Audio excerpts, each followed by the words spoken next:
இந்த முடிவு நான் மட்டும் எடுத்த தனிப்பட்ட முடிவு இல்லைங்க, நாங்க எடுத்த முடிவு.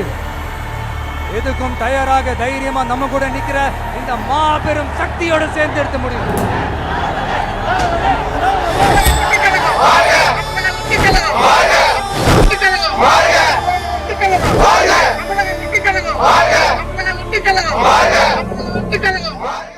தமிழ்நாட்டின் அரசியல் களத்தில் தமிழக வெற்றிக் கழகம் ஒரு புதிய அரசியல் சக்தியாக உருவாக்கி கவனத்தை ஈர்த்து வருகிறது.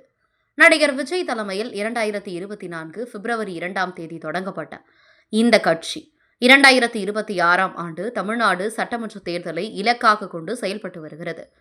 இதன் முதல் மாநாடு 2024 அக்டோபர் 27 விழுப்புரம் மாவட்டம் விக்கிரவாண்டியில் நடைபெற்று பெரும் எதிர்பார்ப்பை ஏற்படுத்தியது. இந்நிலையில் தமிழக வெற்றிக் கழகத்தின் 2வது மாநில மாநாடு 2025 ஆகஸ்ட் 21 மதுரையில் நடைபெறவுள்ளது. இந்த மாநாடு தமிழக அரசியல் களத்தில் முக்கியமான திருப்பு முனையாக கருதப்படுகிறது. இருப்பினும் விஜயின் அரசியல் பயணத்தில் எழுந்த சில சவால்கள் மற்றும் விமர்சனங்கள் சொதப்பல் என்று அழைக்கப்படுகின்றன. மதுரை மாநாடு, அதன் முக்கியத்துவம், ஏற்பாடுகள், விஜயின் அரசியல் உத்திகள் மற்றும் அவரது அரசியல் பயணத்தில் எதிர்கொள்ளப்பட்ட சவால்கள் பற்றி விரிவாக ஆராயப்படுகிறது. என்னோட கேரியரின் உச்சத்தை உதறிட்டு, அந்த ஊதியத்தை உதறிட்டு உங்க விஜயா உங்களை மட்டுமே நம்பி வந்திருக்கேன். தமிழக வெற்றிக் கழகத்தின் 2வது மாநில மாநாடு மதுரையில் பாரபத்தி என்ற இடத்தில் ஆகஸ்ட் 21, 2025 அன்று நடைபெறவுள்ளது. இந்த மாநாடு முதலில் ஆகஸ்ட் 25 திட்டமிடப்பட்டிருந்தது. ஆனால் விநாயகர் சதுர்த்தி விழாவை கருத்தில் கொண்டு காவல்துறையின் கோரிக்கையின்படி தேதி முன்கூட்டியே மாற்றப்பட்டது. மதுரை தமிழ்நாட்டின் அரசியல் வரலாற்றில் முக்கிய இடம் வகிக்கிறது. எம்ஜிஆர், விஜயகாந்த் போன்ற அரசியல் தலைவர்கள் மதுரையில் மாநாடுகளை நடத்தி தங்கள் அரசியல் செல்வாக்கை வெளிப்படுத்தியுள்ளனர். இந்த பின்னணியில் விஜயின் மதுரை மாநாடு தமிழக வெற்றிக் கழகத்தின் தென் மாவட்டங்களில் செல்வாக்கை நிரூபிக்கும் ஒரு முக்கிய நிகழ்வாக கருதப்படுகிறது. மாநாடு 506 ஏக்கர் பரப்பளவில் நடைபெறவுள்ளது. மேலும் 10 முதல் 15 லட்சம் தொண்டர்கள் பங்கேற்பார்கள் என எதிர்பார்க்கப்படுகிறது. மாநாட்டிற்காக 200 அடி நீளமும் 60 அடி அகலமும் கொண்ட மேடை, 800 அடி நீளமுள்ள நடைமேடை மற்றும் 1.5 லட்சம் நாற்காலிகள் உள்ளிட்ட பிரம்மாண்ட ஏற்பாடுகள் செய்யப்பட்டுள்ளன. மாநாட்டில் விஜய் மட்டுமே பேசுவார் என்றும் சிறப்பு விருந்தினர்கள் யாரும் கலந்து கொள்ள மாட்டார்கள் என்றும் அறிவிக்கப்பட்டுள்ளது.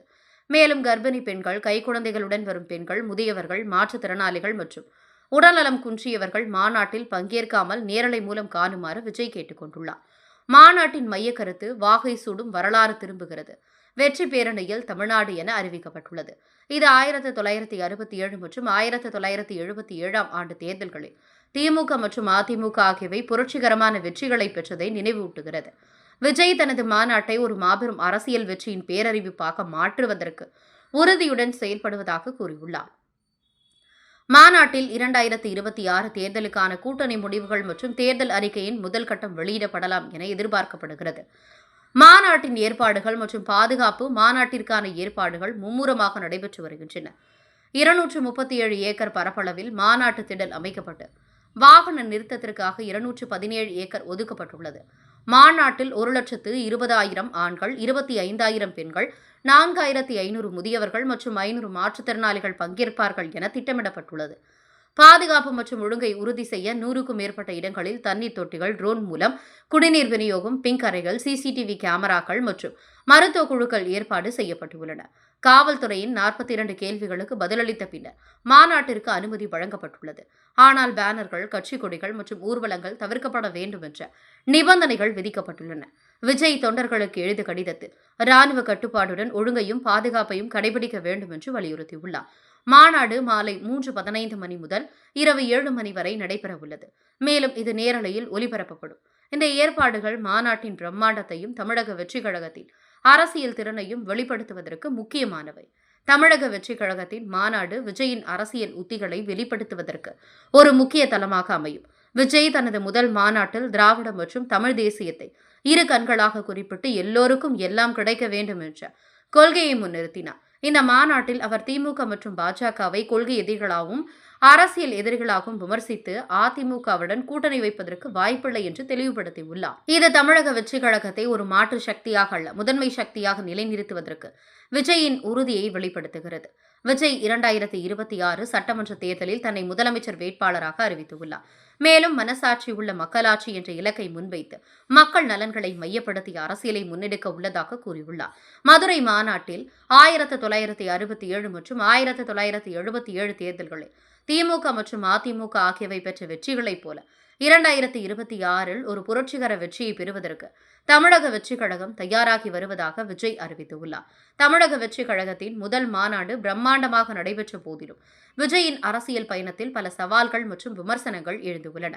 இவை சிலர் சொதப்பல் என்று வகைப்படுத்தும் வகையில் அமைந்துள்ளன. முதல் மாநாட்டில் இடம்பெறுவதற்கு அரசியல் தலையீடுகள் மற்றும் நிர்வாக சிக்கல்கள் இருந்ததாக கூறப்பட்டது.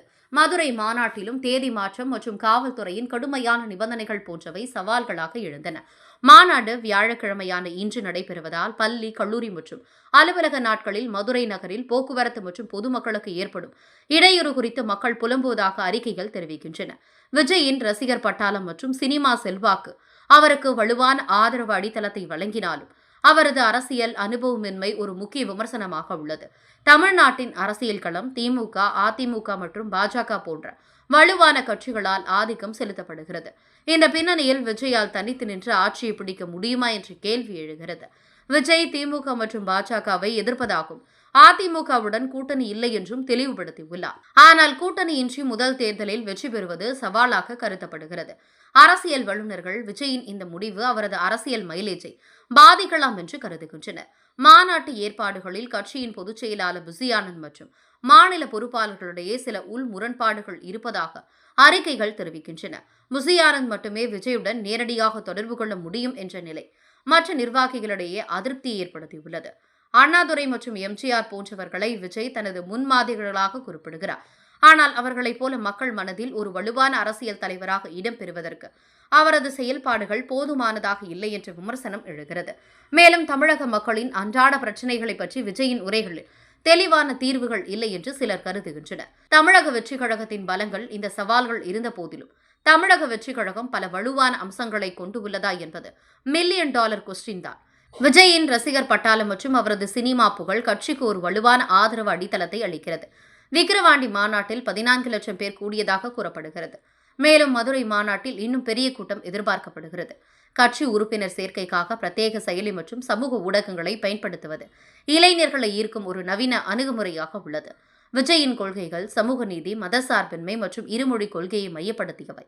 இவை தமிழ்நாட்டில் அரசியல் மரபுகளுடன் ஒத்துப்போவதால் பரந்த மக்கள் ஆதரவை பெற வாய்ப்பு உள்ளது. தமிழக வெற்றிக் கழகம் கடந்த 30 ஆண்டுகளாக விஜய் மக்கள் இயக்கம் மூலம் நலத்திட்ட உதவிகளை வழங்கி வருவதாக கூறப்படுகிறது. இது மக்களிடையே நல்லெண்ணத்தை உருவாக்கியுள்ளது. தமிழக வெற்றிக் கழகத்தின் 2வது மாநில மாநாடு விஜயின் அரசியல் பயணத்தில் ஒரு முக்கிய மைல்கல்லாக அமைய உள்ளது.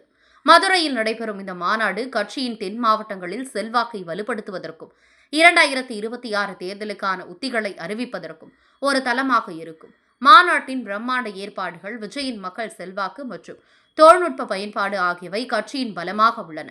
இருப்பினும் நிர்வாக சிக்கல்கள், அரசியல் அனுபவமின்மை, கூட்டணி முடிவுகளில் தெளிவின்மை மற்றும் உட்கட்சி முரண்பாடுகள் ஆகியவை சொதப்பல் என்று விமர்சிக்கப்படும் சவால்களாக உள்ளன. 2026 சட்டமன்ற தேர்தல் தமிழக வெற்றிக் கழகத்தின் உண்மையான திறனை வெளிப்படுத்தும் ஒரு முக்கிய தருணமாக இருக்கும். விஜயின் உறுதியான அரசியல் நிலைப்பாடு மற்றும் மக்கள் ஆதரவு இந்த சவால்களை மீறி ஒரு புரட்சிகர வெற்றியை அடைய உதவுமா என்பதை காலமே பதிலளிக்கும்.